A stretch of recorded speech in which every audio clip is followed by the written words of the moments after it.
கவனிக்கிற உன்னோட வாழ்க்கையில சில காரியங்களுக்கா நீ தேம்பி அழுதுட்டு இருக்கலாம்.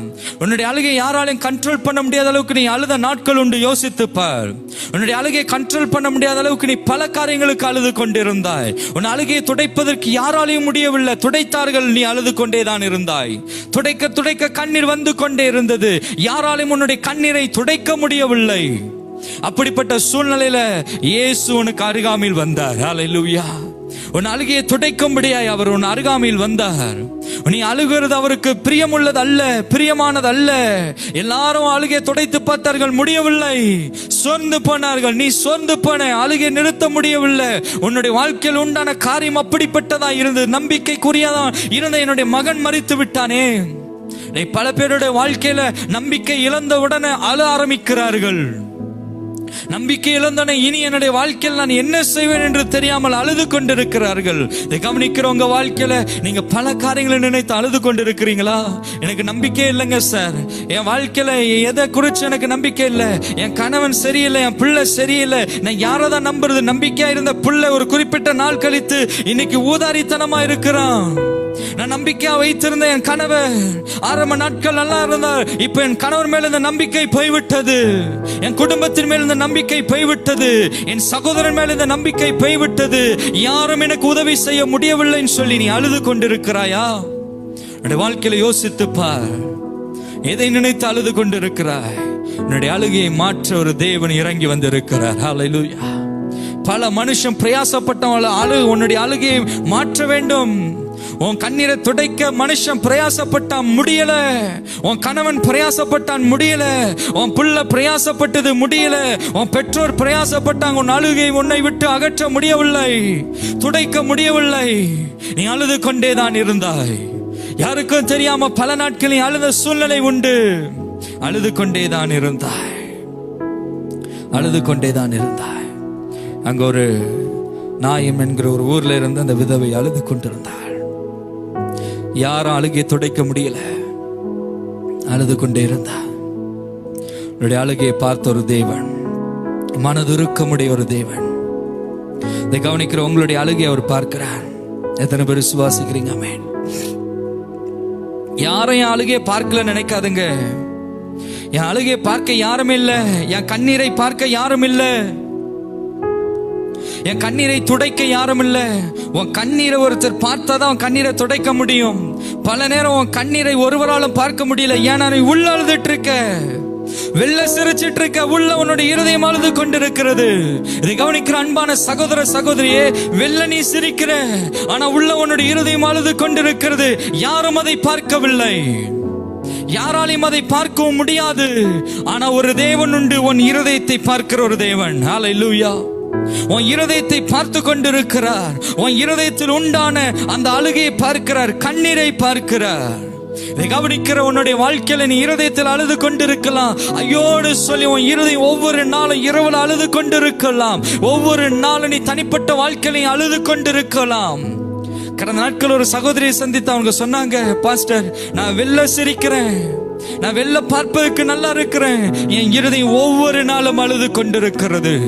என் கணவருடைய டார்ச்சர் தாங்க முடியவில்லை, அவரிடத்திலிருந்து அன்பு கிடைக்கவில்லை, என்ன செய்வதுன்னு தெரியல, இருதயம் அழுது கொண்டிருக்கிறது. இன்னைக்கு பலருடைய வாழ்க்கையில அவருடைய இருதயம் அழுது கொண்டு, எதிர்பார்த்த அன்பு கிடைக்கல, இருதயம் அழுது கொண்டிருக்கிறது. இருதயம் கண்ணீரால் நிரப்பப்பட்டு கொண்டிருக்கிறது. இதை யாராலையும் பார்க்க முடியவில்லை. இன்னைக்கு இதை கவனிக்கிற அன்பான சகோதர சகோதரி, உன் இருதயத்தை பார்க்கிற ஒரு தேவன் உண்டு. உன் இருதயத்தை பார்க்கிறவர் இருதயத்தில் உண்டான கண்ணீரை பார்க்கிறார். உன் கண்ணீரை அவர் துடைப்பார். ஹல்லேலூயா. உன் கண்ணீரை அவர் துடைப்பார். உன் கண்ணீரை காண்கிற ஒரு தேவன். பல மனுஷன் கண்ணீரை பார்த்தோம், அதை குறித்து பெரிதாய் பேசாம, அதை குறித்து அவன் கவனம் இல்லாமல் கடந்து போயிருக்கலாம். உன் வாழ்க்கையில உன் கண்ணீரை உதாசீனப்படுத்தி இருக்கலாம். பிள்ளை உன் கண்ணீரை உதாசீனப்படுத்தி இருக்கலாம். உன்னுடைய கணவர் உன்னுடைய கண்ணீரை உதாசீனப்படுத்தி இருக்கலாம். உன்னுடைய வீட்டில் இருப்பவர்கள் உன்னுடைய கண்ணீரை உதாசீனப்படுத்தி இருக்கலாம். ஆனா கர்த்தர் உதாசீனப்படுத்துகிறவர் அல்ல, அதை கண்ணோக்கி பார்க்கிறார். நீ மறைமுகத்தில் அழுகிறத கர்த்தர் கண்ணோக்கி பார்க்கிறார். நீ தனிமையில அழுது கொண்டிருக்கிறத கர்த்தர் கண்ணோக்கி பார்க்கிறார். அதனால தான் அங்க சொல்லப்பட்டிருக்கிறது, ஒரு எசேக்கியேல் ராஜாவோட வாழ்க்கையில அவனுடைய கண்ணீரை கர்த்தர் கண்ணோக்கி பார்க்கிறார். 2 ராஜாக்கள் 20:5 சொல்லப்பட்டிருக்கிறது, அவன் பலவீனப்பட்டு இருந்தான். மரணத்துக்கு ஏதுவான பலவீனத்தில் அவன் நடத்தப்பட்டு கொண்டிருந்தான். மரணம் சமீபமாய் விட்டது. கண்ணீரிட ஆரம்பித்தான். அவனுடைய முகம் எருசலேமின் தேவாலயத்தின் நேராய் திருப்பப்பட்டது. அந்த நேரத்தில் அவன் என்ன செய்வதென்று தெரியவில்லை. கண்ணீரிட ஆரம்பித்தான். வாசிங்க பார்க்கலாம். 2 ராஜாக்கள் 20:5 வசனத்துல அங்க சொல்லப்பட்டிருக்கிறது. வாசிங்க.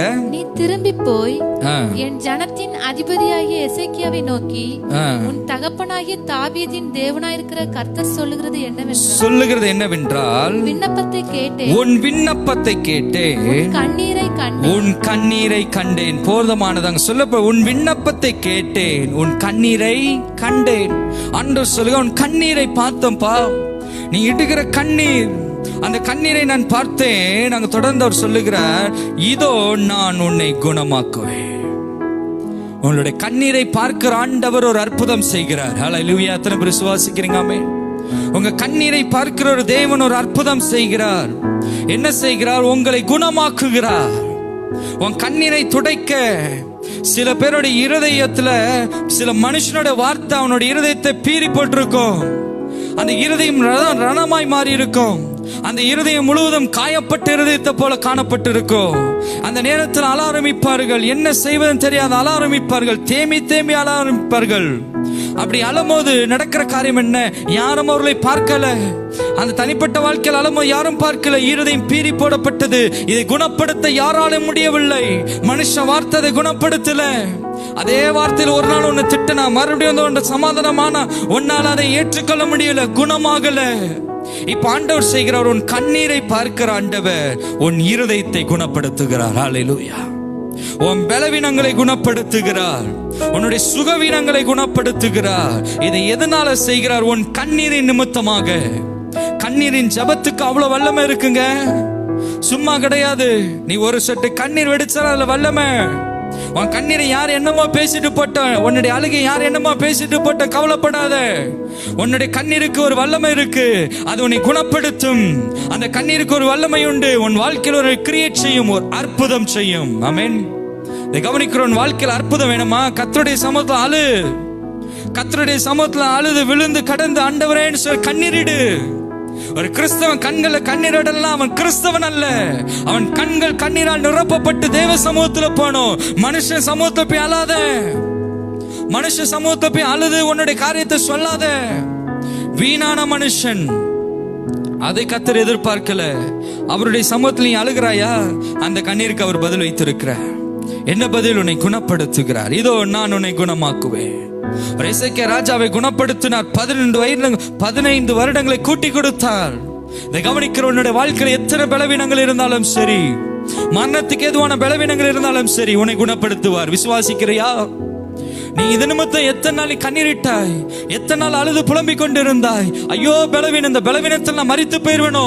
மரணத்துக்கு ஏதுவான பலவீனம். யார்கிட்டயும் சொல்லாம நீ அழுதுட்டு இருந்த. வீட்டில் எப்படி சொல்வது?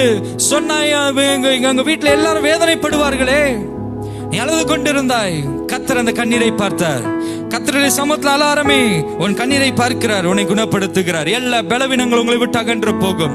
மரணத்துக்கு ஏதுவான எப்படிப்பட்ட பலவீனமா இருந்தாலும் இந்த காலை பொழுதுல ஆண்டவர் ஒரு சுகம் தருவார். விசுவாசிக்கிறீங்களாமே? இதை கேட்கிற கண்ணீரோடு நீங்கள் கேட்பீர்கள் என்றால் உங்களுக்கு ஒரு பலன், உங்களை குணப்படுத்துகிறார். அங்க தொடர்ந்து அங்க வாசிக்கும் போது சொல்லப்பட்டிருக்கிறது, 3ஆம் நாளிலே நீ கர்த்தருடைய ஆலயத்துக்கு போவாய். அங்க தீர்க்கதரிசி சொல்லுகிறார், கர்த்தர் சொன்னதை அவர் சொல்லுகிறார். உன் ஜெபம் கேட்கப்பட்டது, கண்ணீரை நான் பார்த்தேன். இங்க தொடர்ந்து சொல்ல, உன்னை குணமாக்குனேன். குணமாயிட்டாரு. அங்க தொடர்ந்து 3ஆம் நாளிலே நீ கர்த்தருடைய ஆலயத்துக்கு போவாய். கண்ணீரை கண்டு கர்த்தர் ஒரு அற்புதம் செய்யறார். ஒரு சுகம் கிடைச்சிருச்சு, ஒரு குணம் கிடைச்சிருச்சு. இப்போ 3ஆம் நாள் எங்க போவ? ஆலயத்துக்கு போவாய். ஒருவேளை 3ஆம் நாள் போது அது பரிசுத்த ஓய்வு நாளா இருக்கும் நான் நினைக்கிறேன். நீ 3ஆம் நாள்ல ஆலயத்துக்கு போவ. உன்னை வாழ்க்கையில கர்த்தர் கண்ணீரை கண்டு ஒரு அற்புதம் செஞ்சு உன்னை குணமாக்கும் போது நீ எங்க வரணும்? ஆலயத்துக்கு போகணும். நீ வீட்டுல உட்கார்ந்துட்டு இருக்க கூடாது. நீ கண்ட இடத்துக்கு போக கூடாது. கர்த்தரை தேடி வரணும். கர்த்தர் உனக்கு நன்மை செய்தார். உன் கண்ணீரை கண்ட கர்த்தர் உனக்கு ஒரு அற்புதம் செய்கிறார். நீ எங்க வரணும்? ஆலயத்துக்கு வர வேண்டும். 10 குஷ்டரோகிகள் ஆண்டவரிடத்தில் வருகிறார்கள். ஆண்டவர் சொல்லுகிறார், உங்களை கொண்டு போய் ஆசாரியன்ட்ட காமிங்க. எல்லாரும் கடந்து போறாங்க. போற வழியிலே சுகம் கிடைத்தது. 9 பேர் வீட்டை பார்த்து போயிட்டான். நன்றி இல்லாதவன் 9 பேரு. ஐயோ, குஷ்டரோகத்துல எத்தனை நாள் கண்ணீரிட்டு இருப்பான், எத்தனை நாள் வேதனைப்பட்டிருப்பான். அந்த வேதனையெல்லாம் ஆண்டவர் மாற்றினார், குணமாக்கினார், சுகமாக்கினார். இப்போ எல்லாரும் வீட்டுக்கு போயிட்டான் நன்றியற்றவனா. ஒருத்தன் மாத்திரம் தேவனை தேடி வந்தான். ஆண்டவர் கேட்கிற, எங்கப்பா மீதியான 9 பேர்? ஒருத்தன் மாத்திரம் நன்றி உள்ளவனாய் காணப்பட்டான். இன்னைக்கு பல பேருக்கு அற்புதம் நடக்குது, பல பேருக்கு நன்மை நடக்குது. கண்ணீரை பார்த்து கண்ணீரோடு தேவாலயத்துக்கு வராங்க. தேவாலயத்தில் கர்த்தர் வாசமா இருக்கிறார், அற்புதம் செய்கிறார். கண்ணீரோடு பாஸ்டர் ஜெபிங்கன்றாங்க, ஜெபிக்கிறோம், கர்த்தர் அற்புதம் செய்கிறார். அவ்வளவுதான். ஆனா கர்த்தரை மறந்து விடுகிறார்கள், ஆலயத்தை மறந்து விடுகிறார்கள். ஆலயத்துக்கு போவணுமோ எரிச்சல் வருது. நன்மையை பெற்றாயே, இப்ப ஆலயம் சொல்லும் போது ஏன் எரிச்சல் வருது? இத்தனை நாள் கர்த்தர் உனக்கு அற்புதம் செய்தார் அல்லவா? இத்தனை நாள் ஜீவன் தந்தார் அல்லவா? இத்தனை நாள் நன்மை செய்தார்ல? இத்தனை நாள் உனக்கு சாப்பிட ஆகாரம் தந்தார்ல? இத்தனை நாள் உன்னுடைய வாழ்க்கையில் உன்னை போஷித்து உன்னை காத்து பராமரித்து நடத்துகிறார்ல? எத்தனையோ பேருக்கு வருகிற பல விதமான வியாதி உனக்கு இன்னைக்கு வரலையே. கர்த்தர் நன்மை செய்தார் அல்லவா? உன் கண்ணீரை பார்த்தார்ல, பார்த்து உனக்கு ஒரு கிரியை செய்தார்ல? அதை மறந்து விட்டு ஆலயத்துக்கு போவோம் என்றால் எரிச்சல். ஆலயத்தை குறித்து பேசினா சில பேருக்கு இன்னைக்கு வேதனை. சும்மா பாஸ்ட் ஆலயத்துக்கு வர சொல்லுகிறார். கர்த்தர் உனக்கு நன்மை செய்தா நீ கர்த்தரை தேடி வர வேண்டும். ஆனா இன்னைக்கு ஆலயம் மூடப்பட்டது. நீ ஆலயத்தை மதிக்கல, ஆலயம் மூடப்பட்டது. இன்னைக்கு கர்த்தர் இந்த மிகுந்த வருத்தப்படுகிறார். அங்க நடக்கிற காரியம் பெரிய ராஜா. ஆனா அவனுக்கு ஒரு கமாண்ட் விடப்படுகிறது. அவனை குறித்து அங்க அவனுக்கு ஒரு கட்டளை, 3ஆம் நாளில் நீ கர்த்தருடைய ஆலயத்துக்கு போவாய். போனப்பா 3ஆம் நாள்ல நீ கர்த்தரை தேடணும். கர்த்தர் உங்க கண்ணீரை பார்த்தா நன்மை செய்தார், கர்த்தரை தேடு. இதை கவனிக்கிற உங்க வாழ்க்கை, கர்த்தர் உங்க கண்ணீரை பார்த்து நன்மை செய்கிற கர்த்தரை தேட வேண்டும்.